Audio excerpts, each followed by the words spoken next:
કવિ કલાપી અને કવિ કાંત બંને વચ્ચે ગાઢ મિત્રતા હતી. બંને ખૂબ સારા મિત્રો હતા. બંને વચ્ચે ખૂબ સારી એવી દોસ્તી હતી અને એના કારણે થઈને કવિ કાંત છે એ કલાપીના મિત્ર, માર્ગદર્શક અને મદદગાર હતા.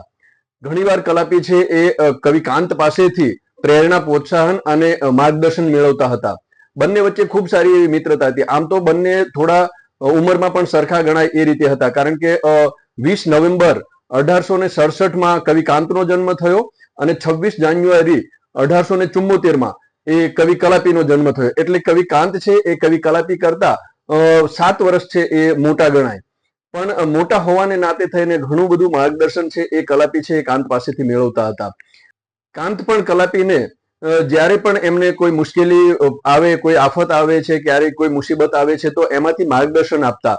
અને ઘણીવાર કલાપીએ એ પત્રો દ્વારા પણ કવિ કાંતને એની જાણ કરેલી છે કે પોતાના ઉપર કોઈ દુઃખ આવે છે, કોઈ દર્દ આવે છે, કોઈ મુસીબત આવે છે, કોઈ મુશ્કેલી આવે છે તો કલાપી છે એ પત્ર લખીને કવિ કાંતને એની જાણ કરતા અને કવિ કાંત છે એ પત્ર વાંચીને એનો જવાબ પણ આપતા અને એનું માર્ગદર્શન આપતા.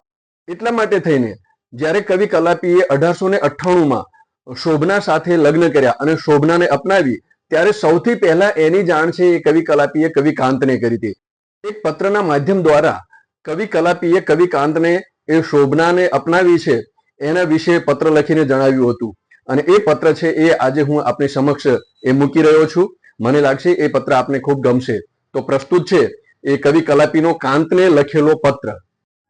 પ્રિય આત્મજન કાંત, તમને વાંચીને બહુ દુઃખ થશે, પરંતુ સર્વની પરવાનગી પછી, એના માલિકોની ઈચ્છા પછી ગઈકાલે મેં શોભનાને મારી કરી છે.